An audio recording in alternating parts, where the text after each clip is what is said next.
It felt as though no time had passed since Bakugou closed his eyes and had sunk into the cool sheets of an unfamiliar bed. Birds chirped outside as sunlight streamed in through the plaid curtains that covered the window facing the forest. Sprawled out with one limb towards each corner of the bed, he groaned before he wrapped himself up in blankets, not quite registering where he was or the time displayed on the nightstand clock.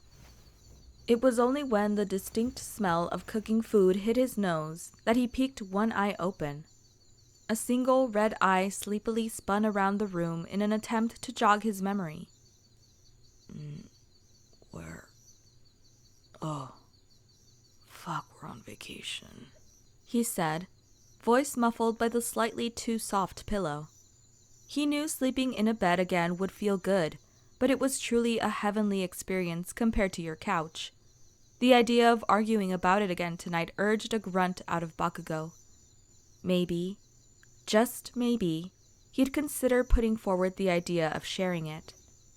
Not to try anything stupid, of course, but it was the judicious decision, right? He felt guilty with you sleeping downstairs when you'd paid for the damn place. Still, his ears burned at the thought. Even though he was a fucking adult and these teenager-esque conundrums exhausted him. The sound of dropped silverware downstairs and the distinct sound of you cursing brought him back to the present. Fucking told her not to cook. With a yawn, he sat up and slid off the bed onto the cool wooden floor, splashed some water on his face in the bathroom, and walked out onto the balcony that overlooked the living room downstairs. He stretched his arms above his head just as you looked up at him from the kitchen, before he leaned over the railing and made eye contact with you. Not an ounce of guilt, he thought, while memorizing your smug expression before heading down the creaky, narrow staircase. Bakugou stood directly behind you as you cooked, your phone resting next to you on the counter along with an open carton of eggs and various other things he'd brought. What the hell do you think you're doing? His voice was gruff and scratchy at this hour, but you didn't bother turning around. Did you expect me to wake up and just wait around for you to cook? Yes, he replied without hesitation. Even if I was hungry and didn't need to bother you since I know how to cook too? Bakugou leaned in over your shoulder and peered down at the sizzling pan, personal boundaries forgotten in his drowsiness. He didn't even notice you tense under him. Yes, he stated again. You turned your head to stare up at him incredulously. The way your eyebrows furrowed and your cheeks puffed out made you look adorable. Pushing your buttons was entirely too entertaining. You get this one pass, that's it. Don't even try or else... Or else what, Bakugou? You interrupted with a hint of bite as you drew out his name by emphasizing each syllable. Teach you a lesson, were the words that immediately came to mind, but he caught them before they slipped out. Apparently, over-flirtation accompanied him early in the mornings. You don't want to know, he said instead, but pecked the side of your head just because he could. Smirking, he stepped away before adding, I'm taking a shower. Don't burn anything. He had a good feeling about the day. An entire day to explore the forest and use his quirk and savor being away from your apartment and the city. Nothing was going to stop him from making the most of his time here. While you plated the food and Bakugou showered, you wondered if he normally acted without hesitation after waking up. For fear of being smacked in the face by a hand filled with fireworks, you never woke him up before leaving for work. He also seemed to rise before you on the weekends.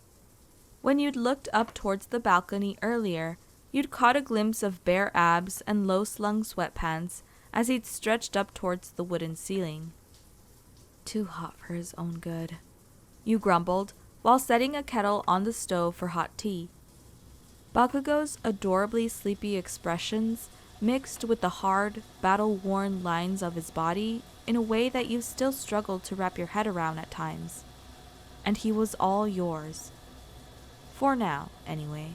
You distracted yourself from lingering too long on the looming idea of Bakugou's inevitable departure from your world with what you considered a pretty decent-looking breakfast.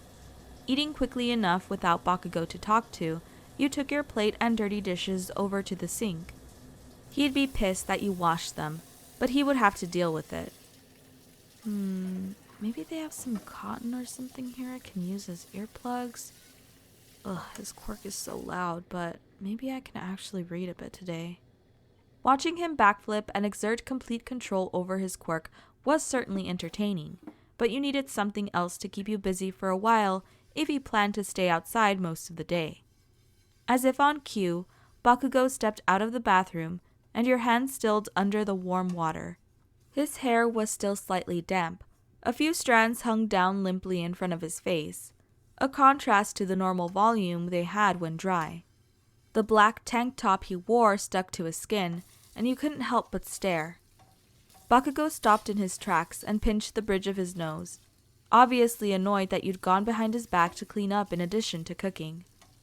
Coming closer, he leaned over the counter and held your gaze for a moment as you lit up with a knowing grin. Really? He asked. You couldn't wait 10 damn minutes for me to wash the damn dishes. Isn't this supposed to be your vacation too? He interrogated as you dried your hands. Because, you started, seeing your face like that makes it worth it. His mouth thinned into a wire-thin line, proving your point. Your plate is over there on the table. Bakugou craned his head in the direction you pointed while you moved away from the sink. Now it's my turn to shower. Enjoy breakfast. You waved at him with a flick of the wrist and scurried into the bathroom with a change of clothes before he decided to retaliate for your sass. Closing the door behind you, the smell of his soap and leftover steam from the bathroom filled your nose. So far, the day was going well, and it had only just begun. You brushed your teeth and hopped into the shower, the floor still slick with water and leftover bubbles. Maybe the two of you could explore a bit while hiking before he settled on a training area. It was such a lovely forest. The picturesque aesthetics urged you to roam the unwalked paths and soak up the sunshine. As your fingers combed through your wet hair, you felt something moving? Blinking away the water in your eyes, you lowered your hand in front of your face to see a giant fucking bug, black and shiny, crawling on your lathered fingers. The scream you let out rippled through the cabin like a blaring alarm. Bakugou, who had been scraping his plate clean because you were a better cook than he remembered, nearly choked on his fork. His head whipped around towards the bathroom and, now fully awake, bolted up from his chair towards the bathroom door on instinct. He nearly opened the damn thing too, but... Fuck, no, she's in the shower, dumbass, don't open the door.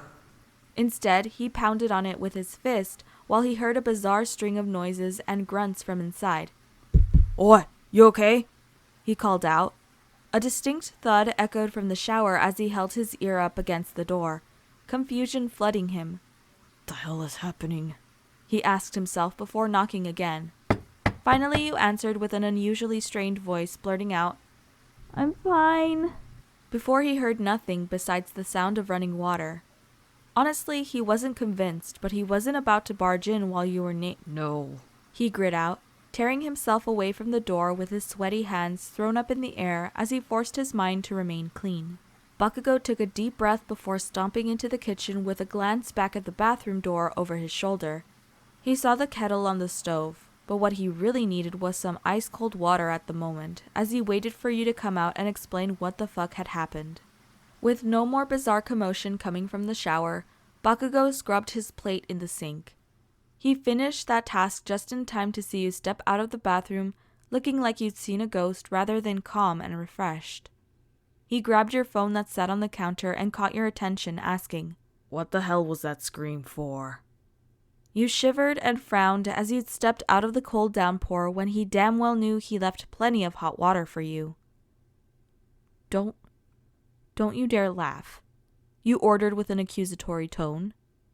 Laugh at what? Spit it out already. You cleared your throat before finally explaining. Big bug in the shower, huge and gross. It was in my hair and... You paused to make a fake gagging noise, and I threw a bottle at it and it just curled up and I flushed it, but yeah, a big bug. Bakugou looked at you.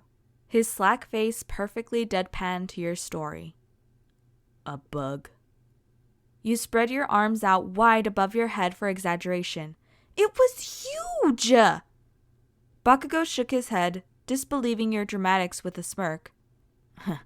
We're in the middle of the woods. Bugs exist, he stated matter-of-factly. So? Doesn't mean I want one on my fucking head. You screeched while combing your fingers through your damp hair, subconsciously checking for any more bugs. The way your face fell, obviously grossed out by a stupid bug, forced him to crack and burst out laughing. You shoved against his shoulder as he wiped away a fake tear and swatted away your hands. Do you scream at every bug you see? 'Cause if so, I'm not killing them for you. You're on your own. If you had his quirk, you'd surely be popping off sparks at that moment. I bet you'd do the same thing if one crawled on you when you least expected it. It was such a stupid thing to be pissed about, and he knew his teasing only frustrated you more, but at least it was just a bug and not something actually concerning that startled you.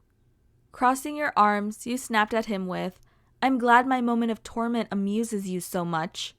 You looked like you wanted to kick him, and it almost sent him into another round of laughter. Grinning, he stepped forward into your personal space and said, "Fine, I'm done. Let's go." Taken aback by his straightforwardness and change in subject, you let go of your frustration towards him for a moment. "What? Now? Okay, can we explore the area for a bit first? Maybe even find a spot different from the one you settled on yesterday?" Bakugou hummed as though he were mulling over your suggestion. "You saying you want to hike?" Shrugging, you took your phone out of his hand. "What if I do? Why not take advantage of where we are? Maybe you'll find somewhere even better to train." Even though you felt a bit agitated at his reaction to your disgusting bug dilemma, you knew he was right, that bugs definitely existed in far larger quantities out here than they did back around your apartment building in the city. If he had been the one to see the bug, you bet he would have tried to blow it up, just with a less theatrical reaction. Now, however, you wanted to head back outside to take in the sights. At least in the forest, you could step on bugs without having to clean them up afterwards. He seemed to agree with your suggestion because he turned around and grabbed his orange hoodie off the back of one of the kitchen chairs. "Well, if you want to go, then let's go." Before he ran out the door without you, you rolled your eyes at his impatience and walked into the kitchen to grab your things: water, snacks, your book, and so on. You also grabbed some cotton balls you'd found in the bathroom to use for makeshift ear protection. "Here," you said, holding out your hand with a cotton ball in it, "in case you want to protect your hearing too." Bakugou raised an eyebrow but took the cotton ball and stuffed it into his pocket. "Yeah, I do have ear protection on my hero costume back home. That it?" You nodded and slung the backpack over your shoulder. "Good. We'll stay out for a while and come back for lunch later. Then head out before it gets dark. Think you can keep up?" With a challenging glisten in his eyes, Bakugou grabbed the map of the area and headed towards the front door. "I'm no quitter," you argued as you followed him outside and locked the door behind you. The two of you set out in the opposite direction from the previous day. The weather still felt comfortable, not too warm and not too cool. Even though Bakugou was usually known for his loud and in-your-face personality, he seemed to fit in well with the solitude of the forest. Well, when he wasn't using his quirk, at least. Distracted by some interesting-looking flowers, you nearly bumped into him when he stopped in the middle of the leafy path. "Hey." He shushed you and pointed up ahead. You followed the line of his finger and squinted to peer between the thick spacing of trees before you spotted a bit of movement. A couple of deer, quietly grazing for berries and sniffing the grass, wandered behind the thick trunks of trees. Their spots and coloring camouflaged them well enough where, had Bakugou not pointed them out, you would have walked right past them without a second glance. A doe with its fawn, you noted with the size difference of the deer. You couldn't help but smile thinking about how this place seemed to pop right out of a fairy tale with how whimsical it felt. Bakugou grabbed you by the arm to drag you away in a slightly different direction to avoid disturbing the local wildlife with anything other than his quirk. He'd pointed the deer out because he assumed you'd appreciate the sight, but he didn't want to dawdle there forever. Keeping in mind which direction he went in, Bakugou walked ahead, the dried leaves and broken twigs on the ground crunching under his feet. The trees grew denser the further the two of you went into the forest, the sunlight overhead filtering light the color of limes through the canopy of wind-disturbed leaves. The types of plants here were slightly different than what he was used to back home, but it didn't matter much. He was actually enjoying the topography divergence and made a mental note to travel more when he returned home. Home, he thought as he continued to walk with you right behind him. Over 3 weeks remained before he would disappear from this universe forever, leaving you behind to reappear in his own world filled with quirks and familiar faces. He glanced over his shoulder to see you smiling softly at something, or maybe it was nothing in particular, before you turned and caught him staring, the corners of your mouth widening even more. He missed being a hero, missed fighting villains, missed it all more than he thought he would. Bakugou felt like he'd taken advantage of the life he had because he just assumed it would always be that way.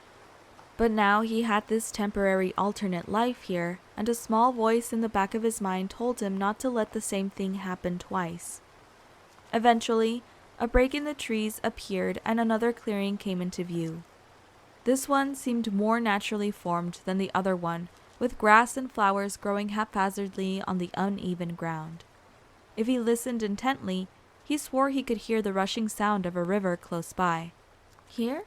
he heard you ask behind him. Taking a deep breath of fresh mountain air, he turned to you and nodded before tossing his hoodie near where you stood at the tree line. He stretched the same as he did the previous day, rolling his shoulders one way then the other before he splayed his fingers apart towards the sky. Remembering the cotton ball you'd handed him, Bakugou dug into his pocket and stuffed a bit into each ear. It wouldn't work nearly as well as his normal ear protection, but it was better than nothing and he was glad you'd found it. You mirrored Bakugou's action before sitting down against a tree with his hoodie in your lap. It was worn out around the elbows and faded slightly on the back, which told you he must have had it a long time and wore it often. In an impulsive moment, you pulled it on over your own arms. The clearing here was bigger than he'd found the previous day. If he stayed closer to the middle, then maybe the heat he produced would be more bearable. The sleeves were too long and hung down to your fingertips, so you pushed them up a bit to avoid getting them dirty. Warm and soft on the inside, you sniffed and picked up on the subtle natural scent of musk and sweat that Bakugou gave off. You couldn't help but feel comfortable and safe wrapped up in something of his. You watched Bakugou stretch in this new clearing, the muscles in his arms twitching under his skin, peppered with the occasional line of scar tissue. Unlike bulky bodybuilders, he remained lean under his mountain of muscles. Agility seemed like a skill he valued with how he used his quirk compared to, say, Kirishima, who was probably heavier to complement his own quirk. A wispy ray of sunlight beamed down between the treetops to highlight him. Ethereal, literally otherworldly. A spotlight singling out the solitary stage performer preparing a spectacular opening act. There was so much more to him than just a handsome yet hot-headed guy who could create explosions with his hands, as you'd found out over the past several weeks. He was kinder than you would have assumed had the two of you never met, insisting he take over chores and worrying over you when you'd returned home late from work. He showed you that he cared in unconventional and subtle ways. He always seemed to mean what he said, and rarely took anything back or apologized unless the truth stared him in the face, so he wasn't above owning up to his own mistakes. Smartass seemed to be his middle name, but you tried to keep up as best you could. Unexpectedly funny, too. Not in the traditional joking way, but in how he talked and acted, maybe without even realizing it. Protective and thoughtful, all while mirroring a stubborn mule who refused to back down or give up. He really enjoyed cooking. Nothing he said about it just being an attempt to pay you back for things would convince you otherwise. Incredibly smart, perceptive, competitive, a good kisser. You stopped your brain right there before it went any further, even though the list could have kept growing. Even without a quirk, Bakugou Katsuki by far would have been the most interesting person you'd ever met. Lucky didn't seem to encapsulate your feelings properly, and despite all odds, he'd ended up with you of all people and here of all places. The boom of an explosion in front of you snapped you back to the man who currently consumed your thoughts as he popped off in a similar fashion to the previous day. The cotton in your ears definitely helped deaden the noise a bit, but it was still loud, just more bearable. You wished you could help him train somehow, but you were far from a fighter and figured you'd just slow him down or get hurt in the process. Bakugou was used to having a sparring partner. Kirishima usually volunteered since his quirk was perfectly suited to dealing with Bakugou's explosions. He used to train on his own when he was younger, focusing more on technique and raw power than anything else, but it didn't take long for him to realize how important cooperation was to the hero process. When he first graduated from UA and began his apprenticeship as a sidekick, he'd had issues with property damage. His quirk wasn't naturally suited to navigating around the eventual bill he'd racked up with every brick he dislodged or car he'd scorched while fighting in the city. Villains didn't care about keeping those details in mind when they fled from him, and being a bit of a miser with money, he hated digging into what he'd just made to pay for the structural damage he'd caused. So he learned to adapt. Over the years, he'd mastered his quirk and techniques to avoid damage to anything or anyone other than his target. Both the city and his wallet thanked him. This entire forest was a potential matchstick waiting to be lit from a stray ember. The wrong timing or a sudden gust of wind could catch on a stick or branch and start something he wouldn't be able to stop. Since the opportunity presented itself, Bakugou decided to focus on more controlled explosions today rather than the large bursts of energy from the previous afternoon. At one point, his eyes flickered to you and he did a double take. Were you wearing his hoodie? He faltered for a moment, his brain sizzling as if in a frying pan as it tried to register you wearing his clothes and how bizarrely hot he found it. You looked up from your book to catch him staring, smiled, and gave him a small wave. He wasn't worn out yet, but he decided to push pause on his acrobatics, walk over to you, and kneel down so his eyes gazed at you just above the top of your book. He reached over and pinched a loose fold of fabric on the arm of his hoodie and gave you a, "Really?" type of look. Rather than look sheepish about it, you tugged it closer to your body with a devious glint in your eyes. Up close, he confirmed that you did look pretty damn cute in his hoodie. Could he take it back? Yes. Was he going to? Nah. Bakugou just rolled his eyes, flicked you on the nose, and snatched the water bottle out of your hand while you were distracted.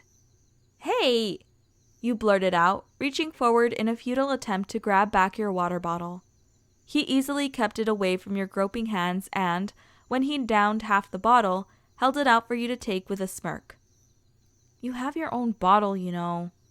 He just stuck his tongue out at you before getting up and walking back to the center of the clearing to continue his workout with the feeling of your eyes on his back. "Such a brat," you mumbled to yourself as you watched Bakugou's retreating backside. He released some surprisingly controlled explosions with intense precision, the skill set he'd honed through years of dedicated practice and self-discipline. Honestly, you felt a bit lazy just watching him from the sidelines. You weren't that out of shape since you walked to and from work every day, but the workout videos in your apartment hadn't been open since Bakugou arrived. Maybe jogging around the area wouldn't be too bad, but then you thought about the chances of you getting lost in this maze of trees and cut that idea short. Even with the few short glimpses you snagged of Bakugou shirtless, he was ridiculously ripped and in shape. It made you feel self-conscious.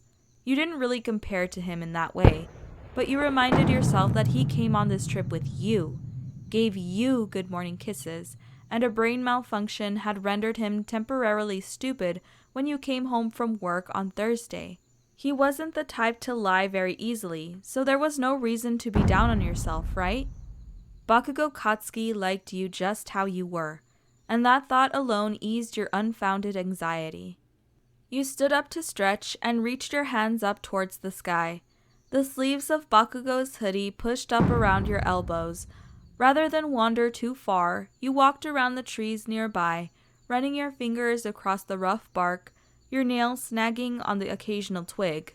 You were unaware that Bakugou watched you weave in and out of sight like a nymph, serene and at peace in the forest. A bit of color caught your eye down on the ground. A flower growing from the roots of a tall tree that stretched upwards towards the heavens, as though groping for any rays of warm sunshine that flickered across the forest floor. A ladybug crawled along its petals, none the wiser to your existence. Tempting though it was to pick it, you left it and the ladybug alone, content not to add on to Bakugou's already growing disruption to the forest quiet. Eventually, he walked over to you and pointed back towards the way you came, signaling that he wanted to head back. You trusted his instincts, that the two of you were heading in the right direction since he refused to look at the map of the forest. A bead of sweat slid down his neck and disappeared under the hem of his shirt, but you tried not to stare. You took off his hoodie and held it out to him as the two of you walked. He seemed to hesitate taking it back, but still grabbed it out of your hand and slung it over his shoulder. The deer he'd pointed out earlier were no longer there, probably scared off by the loud and unfamiliar explosions. When you unlocked the front door and walked inside, Bakugou slid into the bathroom to presumably wash up, but not before he glared at you, pointing between where you stood and the kitchen with an obvious, "Don't even fucking think about it," stare before he disappeared behind the wooden door. He's so dramatic. You moved into the kitchen and refilled the water bottles, stuffing them into the fridge to keep them cool before filling a glass with ice water for yourself. The cotton in your ears went into your pocket for later. When Bakugou came out, he nearly shoved you out of the kitchen. "You could just ask nicely, you know." "Don't you dare try and cook anything else," he threatened. "I'm making lunch, not some big feast or anything, just something to tide me over for the rest of the day." All right, kitchen hog," you joked, causing his eye to twitch. In a bold move, you slithered back towards him while Bakugou took something out of the fridge and said, "It's kinda hot when you act possessive." When your phone finished translating, Bakugou nearly dropped the bottled condiment he was holding as his face turned a violent shade of pink. He turned around to, well, he wasn't exactly sure to say something, but you were already sitting back down on the couch as though you hadn't just peppered something suggestive into mild conversation. He took a deep breath to calm himself and swore to get you back somehow. You were too fucking comfortable making him squirm, and he wasn't one to be shown up with anything. This maze of navigating emotions and boundaries was something he learned a bit more about day by day. If you wanted to tease, he could tease right back.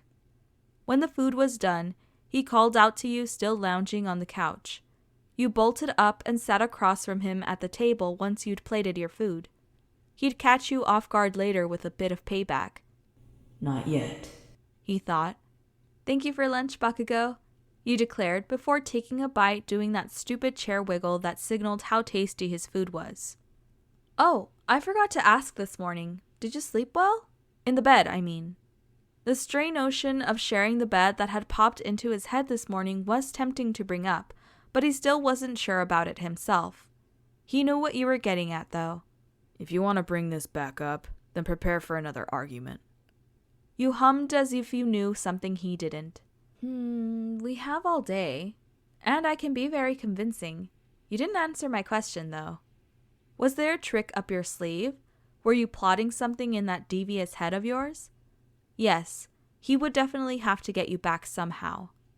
"I slept fine, and good luck with that," he disputed, dragging the syllables of your name out slowly. The way you stiffened in your chair piqued his interest, and he stowed the information away for later. "What time do we have to be out of here tomorrow?" he asked, deciding a change of subject was in order. Disappointment slid across your face for a brief second before your eyes landed on the book in the middle of the table, detailing the checkout procedures and cabin rules. I'll need to check the papers, but I think around 5 o'clock? It'll be getting dark by the time we return." So he had the rest of the day and most of tomorrow to stick around here. Maybe tomorrow could be more of a relaxation day? He could still go out and train and use his quirk, but the cabin was nice and surprisingly cozy. A picnic outside sounded kind of nice too. Imagine me thinking of picnics. It seemed like something you'd enjoy, and maybe that alone was good enough for him. After he shoved you out of the kitchen a second time so he could clean up lunch, the two of you headed back out to the clearing he'd found. With food in his stomach, his energy had returned, and Bakugou felt eager to utilize the remaining sunlight before sunset blanketed the sky. Oi, Ayaku! He yelled back at you with a wild grin. He wanted to head back to the clearing from the previous day since it was a bit closer to the cabin, and the wide open area provided the platform he needed to let loose. The sound of twigs and grass crunching under your shoes behind him kept him attentive to your location. It seemed easy to get lost in here since there were no clear trail markers. Even though he hadn't used the map of the area, he grabbed it anyway in case he got turned around or wandered too far in a new direction. Being able to freely use his quirk again had put him in a good fucking mood. The familiar rush of fire in his veins as he popped off explosions made him feel alive and connected to his home, even with this gaping cosmic distance. With no villains to fight, he savored the heat of his own sparks and rush of wind against his watery eyes, wide open to take in the twisting flames that made his eyes appear like fractured rubies. When he reached the clearing, Bakugou rolled his shoulders and stepped forward before looking back at you, about to lean against a tree, and paused. A thought struck him. Were you bored just watching him train for hours on end? Not that you didn't appear mesmerized or interested in seeing his quirk up close for the first time, but if he had to sit and twiddle his thumbs while someone else performed in front of him, then boredom would eventually sink in. And from that grew a daring idea. You followed Bakugou into the clearing and set down your bag, but before you could make yourself comfortable to watch him, he appeared in front of you with a devious glint in his eyes. Hey. He grabbed you by the hand and pulled you forward to the center of the clearing. Even if you'd wanted to break free, his strength far surpassed your own. Did he want you to help him train? What the hell could you possibly help with? Rather than turn around to face you, Bakugou let go of your hand and squatted towards the ground before gesturing you closer. You furrowed your brows and stared at his odd display.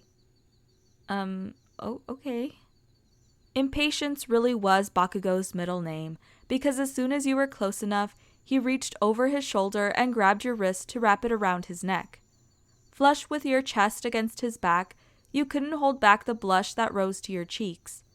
Did he want to carry you or something? Can you, explain what the hell you're planning? You asked as you hesitantly wrapped your other arm around him, still unsure what he was plotting.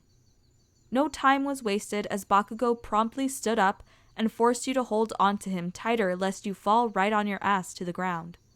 On instinct, your knees bent up at his sides and his hands found their way easily enough under your thighs to hold you in place. Bakugou, what the hell are you doing? A mixture of surprise, fear, and excitement bubbled up in your throat and erupted as an awkward laugh as you now sat piggyback on Bakugou, with your legs wrapped around his middle. If your head hadn't been directly behind his, he would have thrown his chin towards the sun, as if to absorb its warmth like a sunflower. With your legs sandwiched tightly between his torso and twitching muscles of his arms, Bakugou pointed his hands with his palms facing down towards the ground. They began to glow, and you gasped. No. Wait. Hanasuna.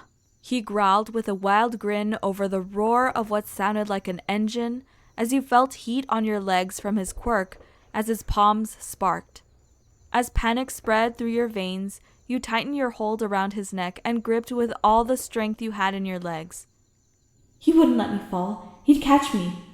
Bakugou will catch me. And, without another moment's hesitation, Bakugou flooded his hands with popping fire and shot upwards towards the sky. If your voice hadn't dropped into your stomach with the massive lurch towards the ground as gravity struggled against Bakugou's vertical momentum, then you would have screamed. You buried your head into the hot pulse of the back of his neck, his hair the color of the sun, on a cloudless day, tickling your ear on the way up. You held on literally for your life, not daring to open your eyes.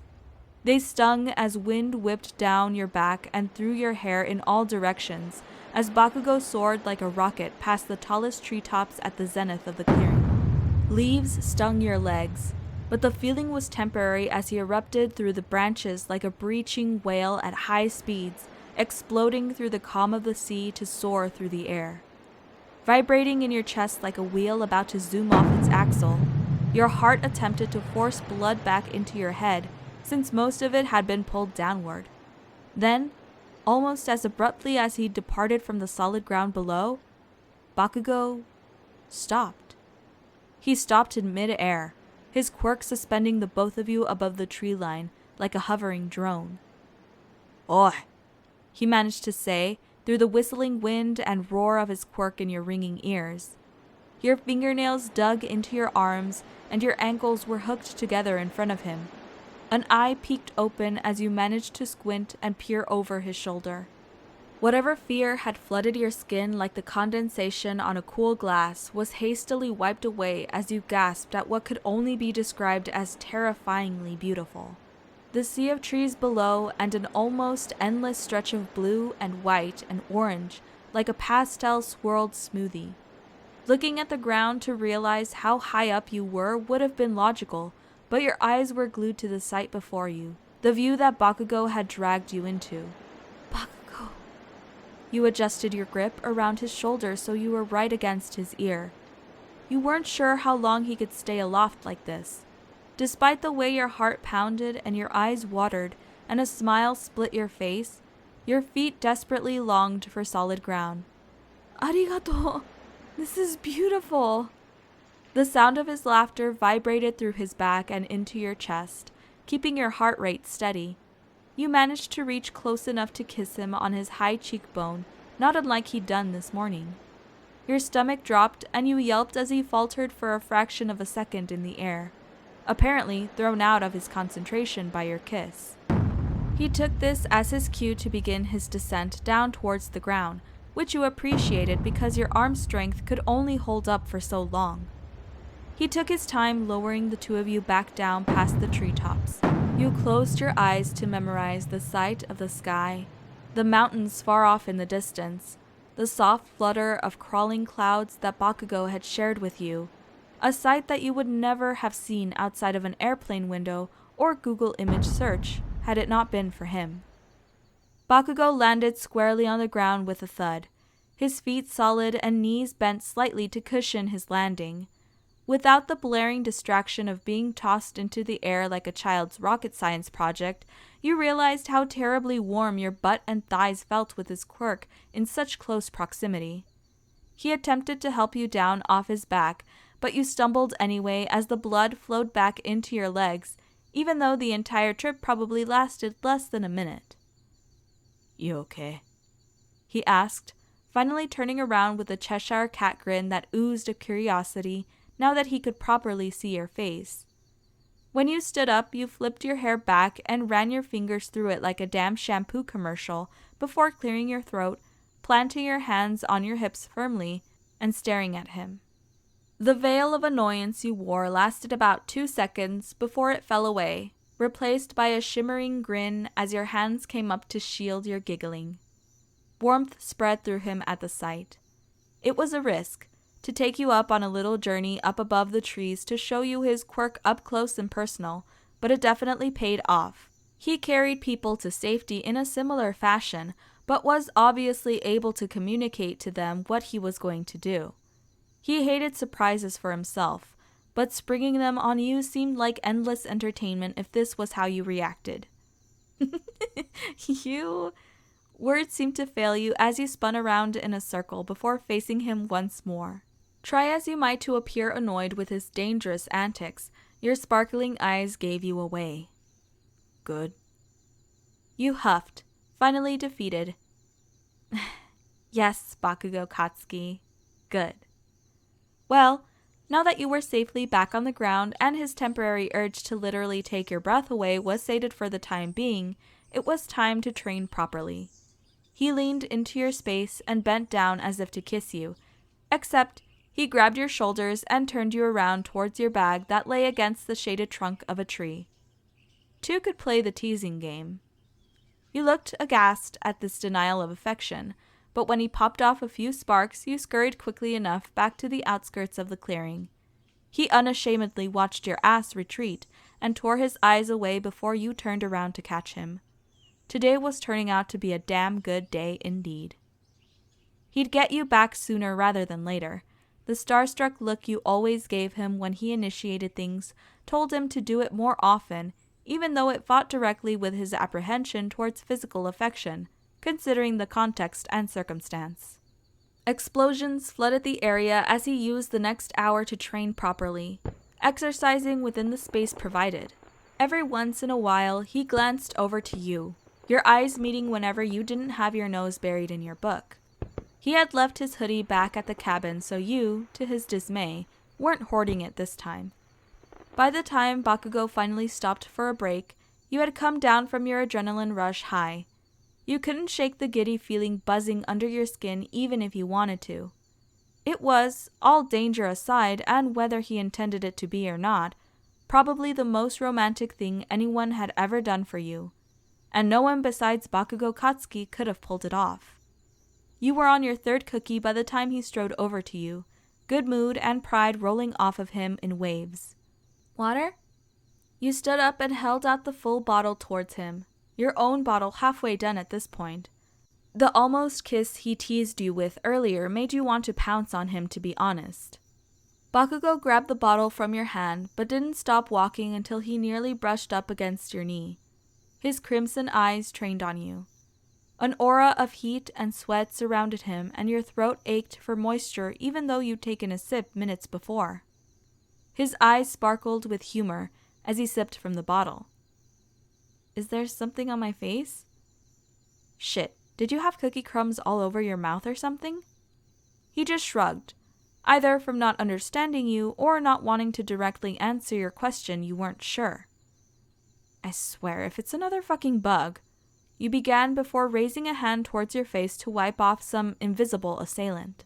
Instead, Bakugou sandwiched his water bottle under his arm with the smallest of laughs, making you pause long enough for him to cup your face in his hands. He ran the callous pads of his thumbs across your cheeks, the corner of your mouth, and tugged gently on your bottom lip as he stared down at you. You felt a blush rise into your cheeks and swallowed hard at having him so close before he gave you a teasing grin. Okay. He knew exactly what he was doing, but honestly, you loved any time he gave you attention. That didn't make him not a brat, though. Coherent words flew right out the window as Bakugou leaned down and captured your lips in a fast and passionate kiss full of enthusiasm and hunger. His fingers tangled in your hair, thumbs brushing across your skin as his lips moved with dedicated purpose. When he pulled away, which was far too soon for your liking, he'd left you breathless and dazed and looked damn smug about it too. Kuki no yonaji, he said, while licking invisible crumbs from his lips with a hungry stare.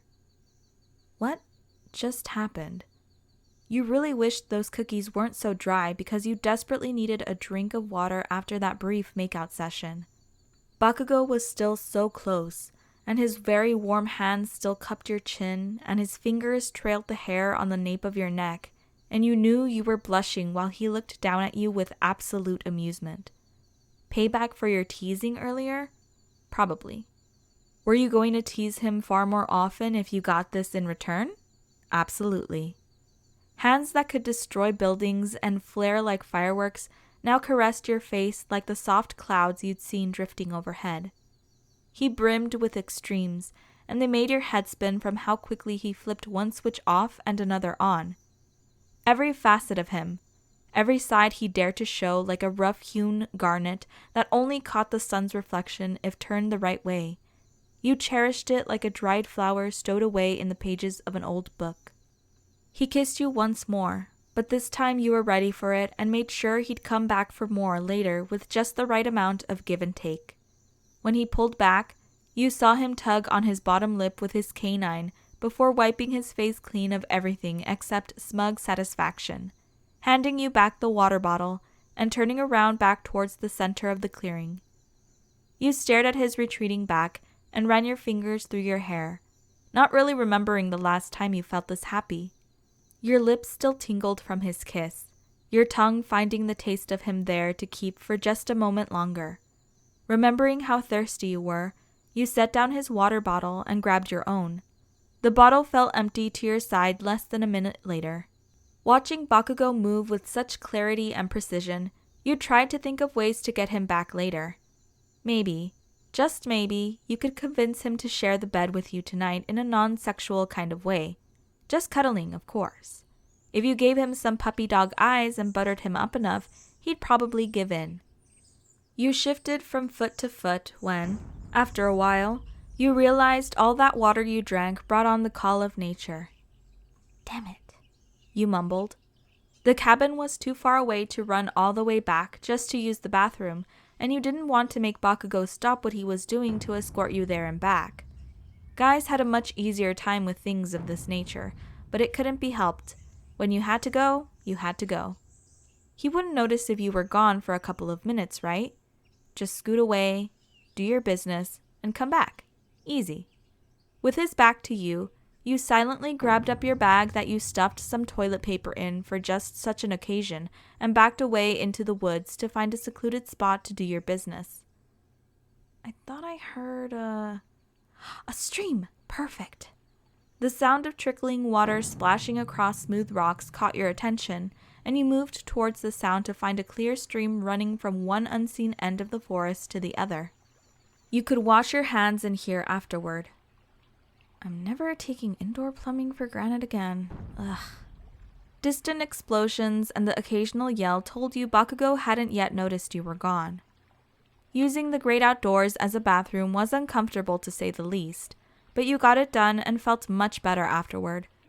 Without a sink for washing your hands, you walked over to the stream and dipped your hands in the cool water. Peaceful and beautiful. You understood why Bakugou went camping and people left the city behind so often to vacation or even move out here permanently. A noise, the snap of a twig or the crunch of dried leaves, made you turn around. You froze with your hands still dripping wet as a large hulking mass stood about 20 feet from you. Dark brown fur, 4 legs with claws the length of your entire hand, and black eyes trained squarely on you. A bear had come to the stream to drink at the exact worst possible time. Massive, hulking, and horribly, terrifyingly still. Shit, what do I do? You had seen a few nature documentaries and assumed most animals wouldn't mess with you if you didn't mess with them first. They weren't out to eat people, but would turn dangerous if they're...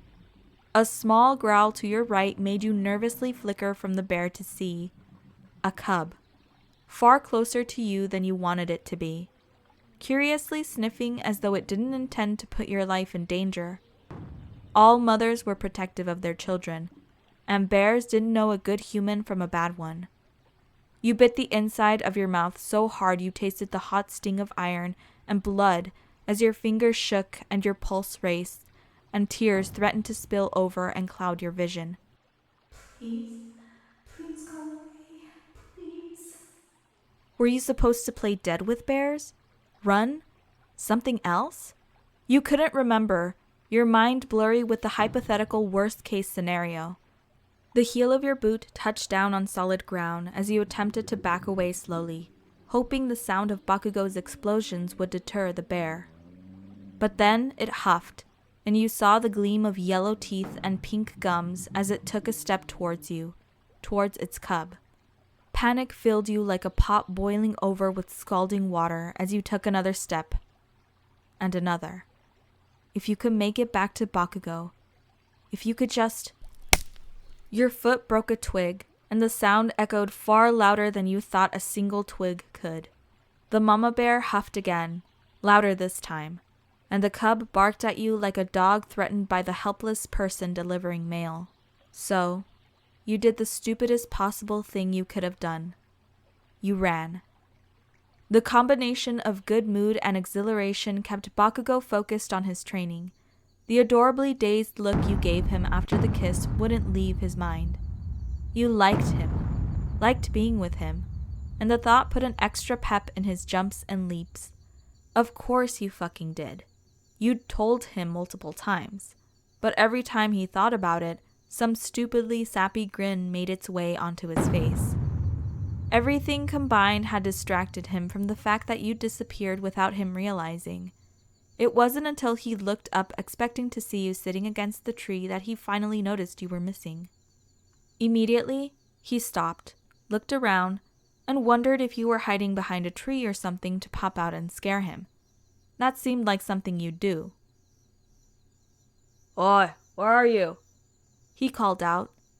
Bakugou walked around the clearing and examined the perimeter when a sudden, ear-splitting scream crashed through the forest calm like a car crash. If anything could make his heart drop into his stomach faster, he wasn't sure what. He'd endured enough battles and witnessed enough scared civilians to know a scream of fear when he heard one. This wasn't you scared of a bug. This was you in danger. Without hesitation, Bakugou sped off in the direction of the scream, explosions streaking behind him and propelling him forward. Stupid! So stupid! You chastised yourself after screaming as loudly as your lungs allowed while you sprinted through the forest for dear life, weaving in and out of trees, hopping over roots, taking a quick turn to the left in an attempt to escape the pounding footsteps behind you. The fact that you had a short head start before the bear charged after you was the only reason you weren't being trampled at this very moment. But you had to keep moving, keep running, keep yourself alive. Disoriented from wandering off in the first place, you ran in the opposite direction of the bear, which was, unfortunately, not towards Bakugou. Never in your life had you faced the very real, very large, and very present danger that currently chased you through the forest. Keep running. Don't stop. Ran on a loop like a broken record through your head as you pumped your legs as fast as they would take you while the bear roared and growled and shook the ground like a Goliath with every step it took. Twigs and branches cut at your skin, snapping as you barged through the bushes, not daring to look behind you. Bears could run faster than people. You couldn't outrun it for long. All you could do was hope your scream reached the only other person in the forest before... Your clumsiness reappeared after a long hiatus as you tripped over an overgrown tree root hidden with leaves. You flew forward and attempted to brace your fall with your hands. The skin on your palms split open as they scraped across dirt and twigs and dried leaves. Rolling once, then twice, you finally landed on your side. Pain shot to your hands and left knee, but all you felt was unmitigated fear as tears streaked down your face and your lip quivered as the bear finally caught up to you. It growled louder than any explosion Bakugou could make before it stomped closer and reared up on its hind legs, casting a villainous silhouette, shrouding you in its shadow. I'm gonna die, you whimpered. Screwing your eyes shut, you covered your head with your arms and waited for the end. A sudden burst of intense heat coupled with a barbarous overwhelmed your senses and made you yelp, but you didn't dare open your eyes or move, cocooning yourself into a small ball on the ground for safety. Angry roaring mixed with intense yelling, an explosion, and another, shaking ground, a pained snarl, snapping branches. You struggled to process the scene around you, the repeating thought of self-preservation ringing into your cotton-filled ears. Time slowed to a crawl, or stopped, or sped up. You had no idea which was true as you focused on staying as still as possible, your breath uneven and your body shaking with trepidation. Every yell made you flinch. Every time the ground shook, you bit your lip. Please. You begged to anyone listening. Please.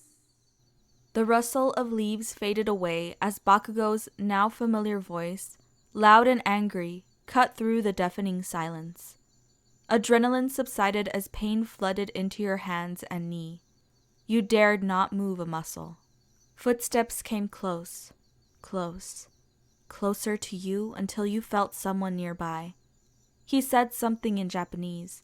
His voice was unusually quiet, soothing, and out of breath, but your phone was in your bag. Bakugou grabbed your wrist and you flinched on instinct.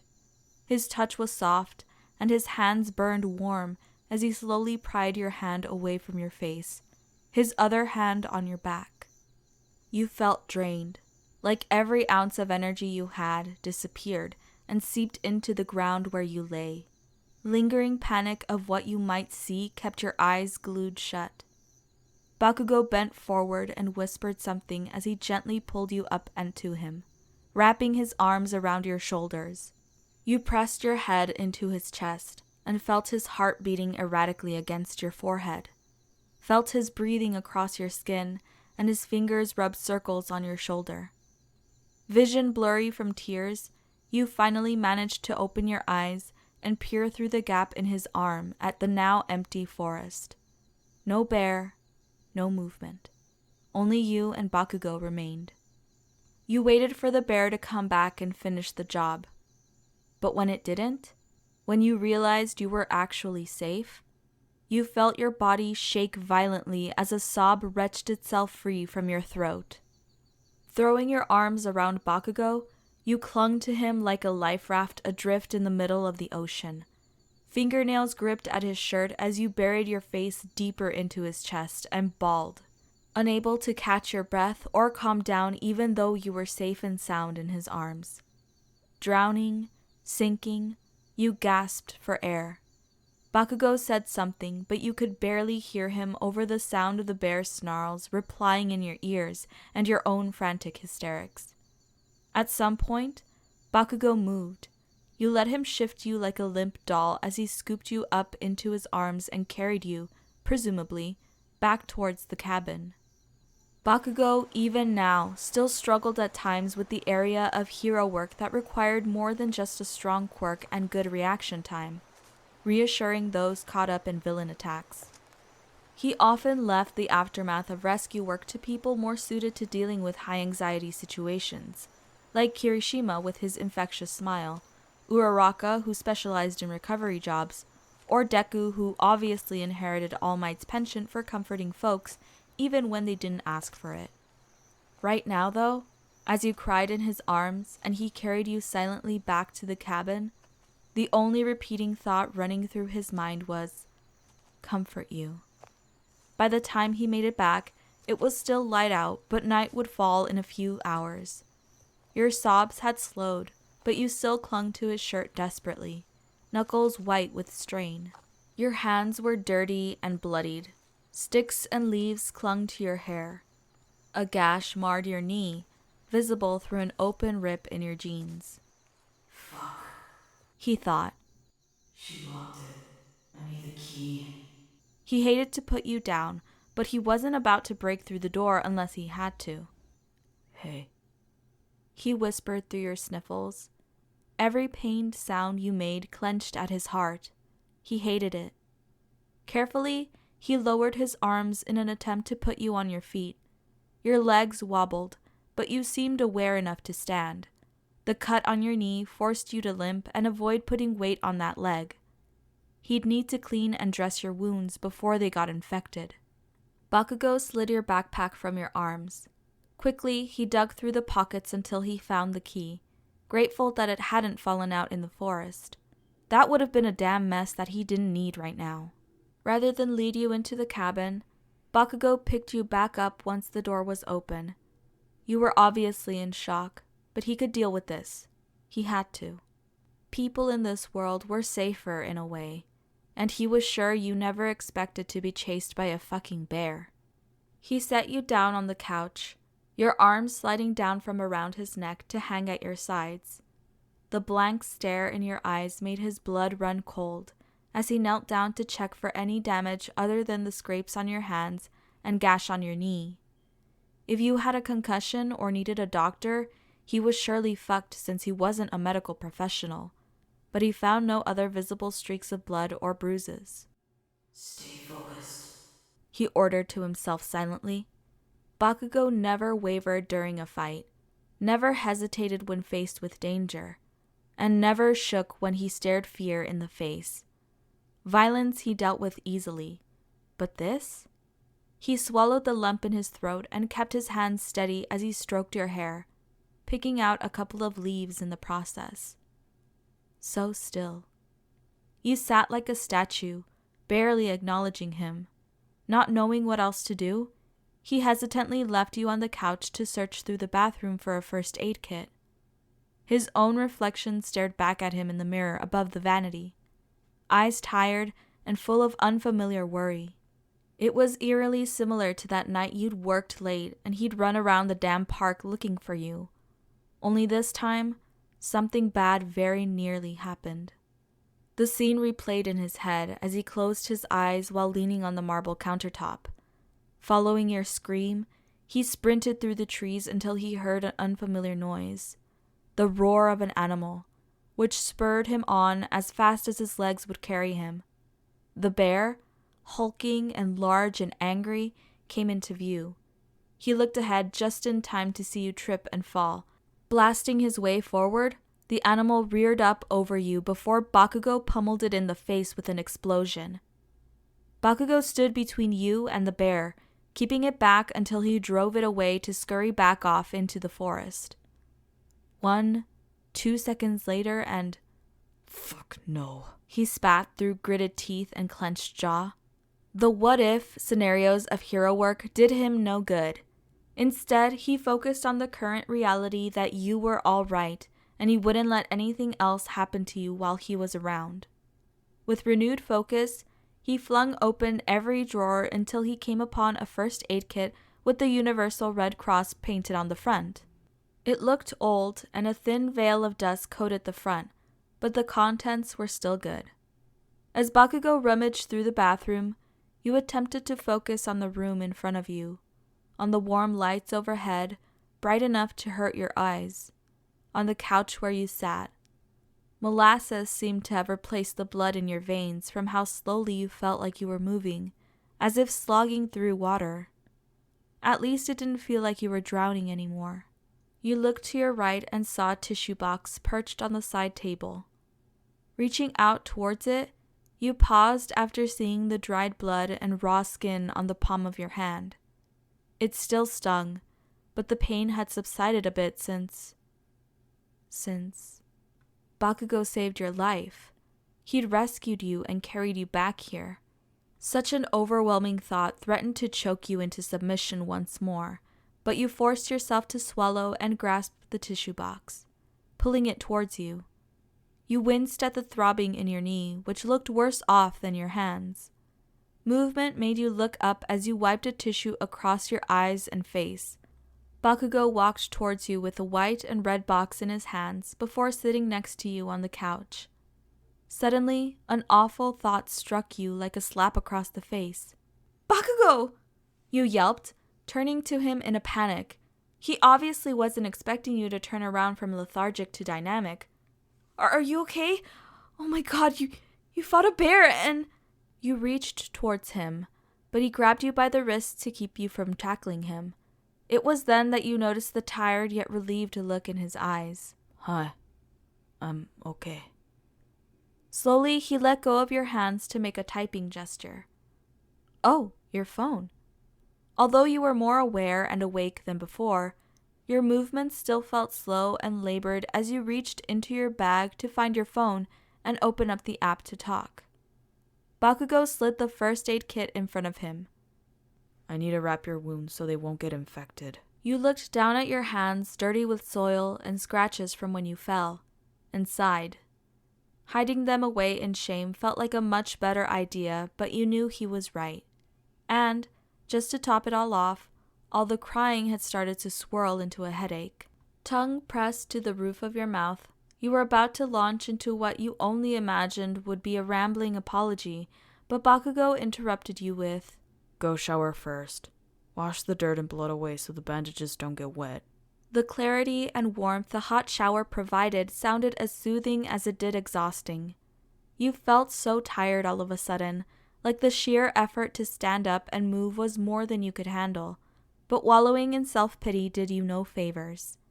You nodded and leaned forward to stand up, but Bakugou helped you the rest of the way without being asked. As if on autopilot, you continued moving until you fell into his chest and wrapped your arms around him. He smelled like sweat and fire and fresh earth, and you'd never known a more comforting scent. His hand came up to squeeze your shoulder before he backed away and let you go. Wincing at the jolt of pain to your knee as you bent down to grab your pajamas from your overnight bag, you refused to let him see a limp or stall in your step before you disappeared into the bathroom. You nearly gasped when you saw yourself in the mirror. A wreck covered in dirt, hair a tangled mess, eyes red and puffy from crying. You looked down at your knee and realized you'd have to toss these pants in the garbage. The weight of a brick sloshed around in your head as the oncoming headache made you wince. Looking at yourself, at the state Bakugou had found you in, at the state you'd put yourself in by acting without telling him, forced you to bite your lip as your eyes watered and tears threatened to spill over once again. You turned the water in the shower as hot as it would go, stripped out of your dirty clothes, and stepped in. The steam did little to purge you of the storm-like turmoil in your head. At least it helped clean you of physical evidence. Both of your palms were scraped enough for the shower and soap to sting, but your knee was by far the worst. The heat brought the wound back to life with a throb. At one point, you just slid down the side of the shower and sat, letting the water spill over you like cleansing rain. If you closed your eyes for too long, you saw the bear again, its maw gaping and claws poised above you like dangling icicles ready to drop. The roaring and snarling forced your hands around your ears. As exhausted as you felt, the idea of sleeping in pitch-black darkness sounded far from appealing.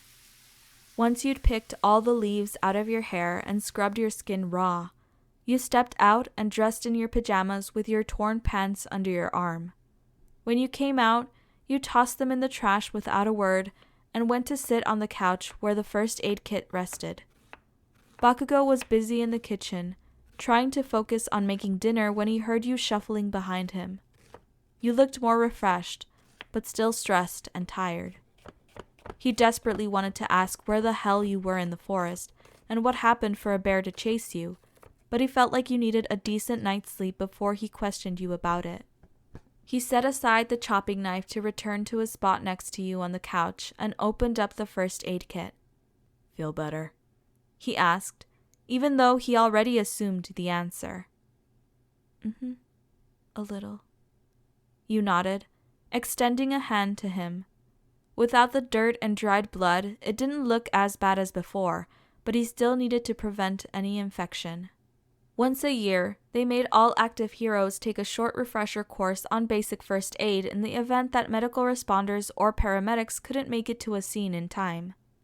He'd never actually needed the training until this moment, where he was finally putting his knowledge to use.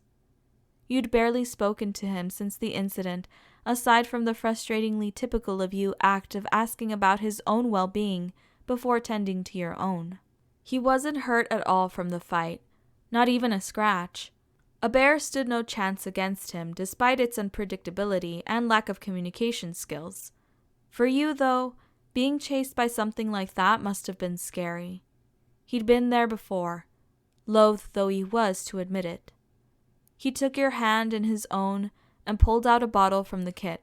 It'll sting, he said, to prepare you for the antiseptic solution. Your fingers twitched, and he saw you wince as the liquid bubbled on your skin before he dabbed it away with a tissue. Being gentle and patient weren't generally familiar to Bakugou Katsuki, but if this was what you needed at the moment, then he'd try his damnedest. After everything you'd done for him, this was the least he could do. Once both hands were cleaned and wrapped in bandages, you rolled up the leg of your pajama pants to reveal your knee. Again, it wasn't as bad as he'd imagined. It still looked worse off than your palms, though. He cupped a hand behind your leg and, concentrating, repeated the cleaning process. You huffed through your nose at the harsh sting when he poured the solution over your skin. He'd dealt with plenty of wounds, and the cleaning process never got easier, so at least he could relate. He rolled the leg of your pants down over your freshly wrapped knee and put away the contents of the first aid kit. Don't stress yourself. Take it easy. I'm going to shower and then start dinner. With the kit in his hands, Bakugou stood up to head into the bathroom, but stopped in his tracks when your hand shot out and grasped his fingers. "Thank you," you muttered in a small voice uncharacteristic to your normal tone. Your head leaned against the back of the couch as you looked up at him with tired eyes. He squeezed your hand before responding. It's fine. Get some rest. Even though he saved you, even though you were as okay as he could have hoped for, he didn't feel all that much like a hero as he let go of your hand to wash his own stress down the shower drain. The mounting guilt that Bakugou felt remained just like the scrapes on your skin, the hot water unable to burn it away. If he had noticed your absence sooner, maybe he could have reached you before you tripped. He stared down at his hands, the hands that made his quirk and that he'd always been so proud of, and sighed. His hands weren't made for tenderness or soothing touches. They were made for destroying, for demolishing whatever and whoever stood in his way. But he changed a lot over the years, and one thing Bakugou wasn't was a damn quitter. When he stepped out of the bathroom, you sat almost exactly where he'd left you on the couch. A blanket was pulled over your shoulders as you stared blankly out towards the window where the sun sunk down below the horizon outside. It was like you weren't really seeing anything at all. Tempted though he was to sit with you in an attempt to snap you out of this haze, he needed to focus on finishing dinner. You hated thinking about it as strongly as you couldn't stop thinking about it. Hearing Bakugou moving around in the kitchen made you flinch with guilt. He was taking care of you, helping you, and exercising more patience than you thought he had in him for something like this. If you hadn't wandered away because of your damn bladder, then none of this would have happened. If you had considered the fact that wild animals besides deer and squirrels lived in the forest, then it could have been avoided. If you had just done things differently. But you hadn't, and now the trip was ruined because of you. The light-hearted mood, the carefree attitudes, the soft affection which you'd somehow coaxed out of Bakugou without really trying, all of it came to an abrupt end. Of course, you ran because you panicked. If its cub hadn't been nearby, then you probably could have snuck away, but luck wasn't on your side. Or maybe it was since you were alive and safe. Bakugou had heard you and came to your rescue like the pitiful damsel in distress you saw yourself as. You disparaged. Bakugou Katsuki didn't appreciate weakness, and he surely considered you weak now, even though most people in your position would have panicked and done the exact same thing. The fact that he'd saved your life felt as terrifying as it was comforting, a fact you couldn't deny. He was a hero and saved people every day, but how could you ever repay him for it? And here he was bandaging your wounds and making you dinner while you sat and wallowed in self-pity. You needed to snap out of it, but you weren't exactly sure how. So you did the first thing that came to mind and attempted to read your book with the sounds of sizzling pans and running water behind you. It worked for a while, but eventually the words blurred together since the pounding in your head never fully subsided. You reread paragraphs over and over again, frustrated that none of the information was sticking. Looking up, you realized that the sun had finally set and the smell of dinner slowly wafted into the large living space from the kitchen. Maybe, with some food in your stomach, you could sleep. Oi, food done. He called suddenly. It caught you by surprise and made you jump. You wondered when you'd stop trembling at every little noise or sudden movement, frustration at yourself building once more. You got up with your phone and plated your food wordlessly, unsure of what to say to him at this point. If you started talking about what happened, you were sure to break down again and you just wanted the night to be over with. The least you could do was thank him for dinner, however. Clearing your scratchy throat, you said, "Thanks for dinner. It's good." None of the normal enthusiasm or tonal appreciation laced your words, even though you meant what you said, too tired to front false eagerness. Bakugou hummed. It's no big deal. Apparently, light banter didn't feel right to him either. The food was delicious and warm, and despite your lack of appetite, you forced it all down and scraped your plate clean. You even moved to take your plate and clean up, but Bakugou swiped it from you with a stern glare. I said take it easy. I've got it. You wanted to argue, but knew from his tone that it was no use. Instead, you just sighed and went back to sit on the couch in silence, resigned to your uselessness right now. Bakugou cleaned the dishes quickly enough and watched you fall back into the couch with sluggish movements. He missed the stupid jokes you normally made during dinner. He missed the damn chair wiggle you did when you ate his food. He missed your fucking smile. But he had no idea how to lighten the mood or make you feel at ease. He'd been there before, many times. Stared death in the face while it stared back. After the sludge villain attack in middle school, he'd coped badly and ignored his own internal cries for help. After Camino, too. The incidents piled up until he finally broke down and lashed out the only way he knew how. After years of dealing with the same shit, grappling with it became easier, and the biggest factor he'd figured out was time. You needed time to overcome and deal with this, so at least he understood that much.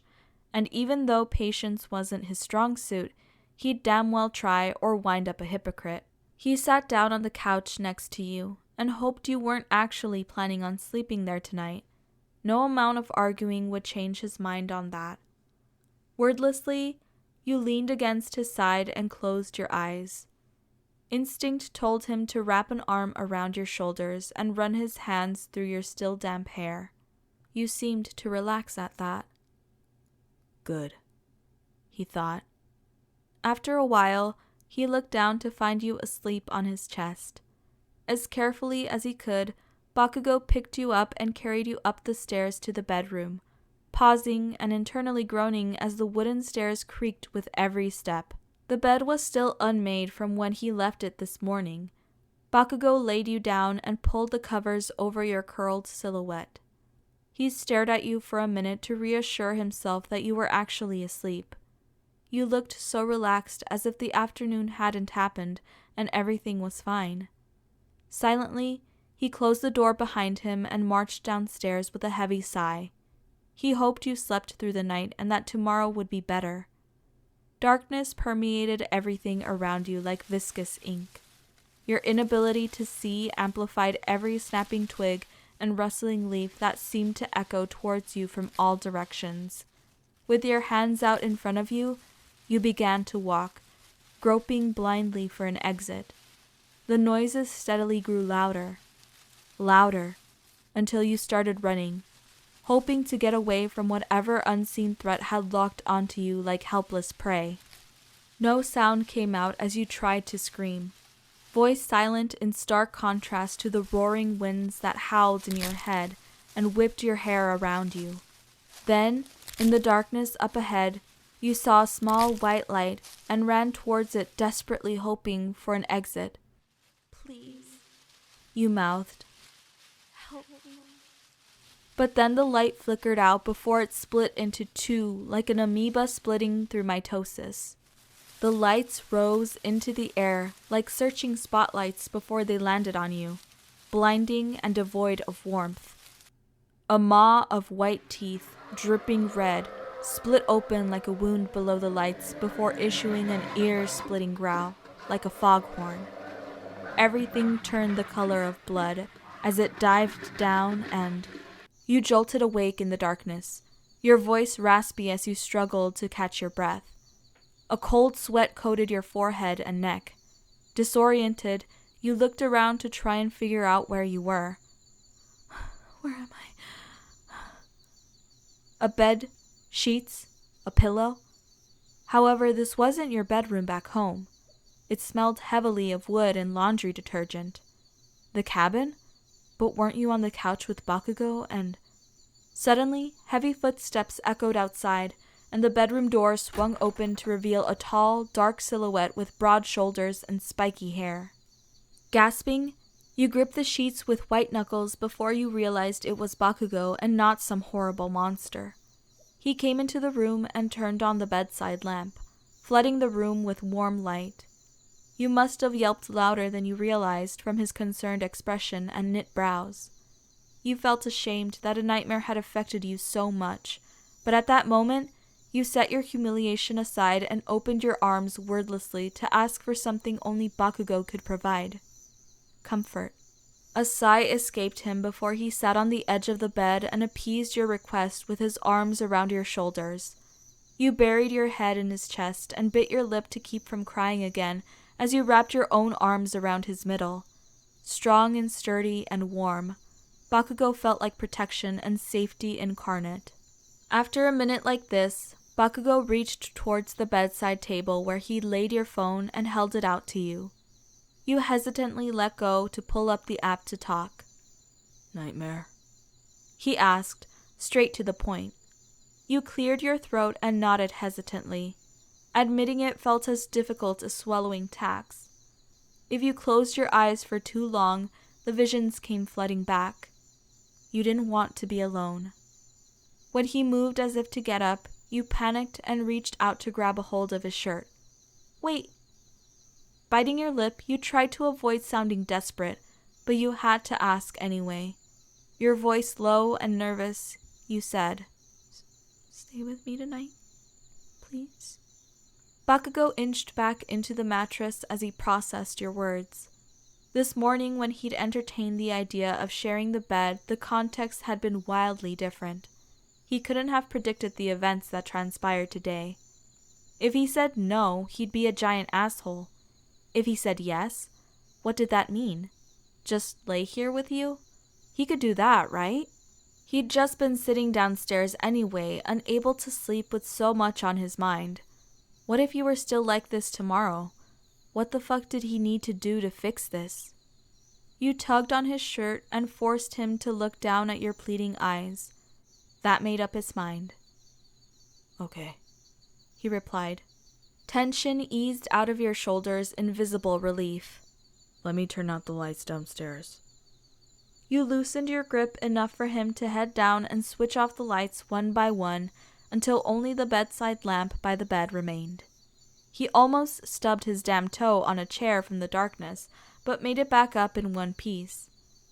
Bakugou closed the bedroom door behind him and walked to the other side of the bed, catching your look of appreciation on the way.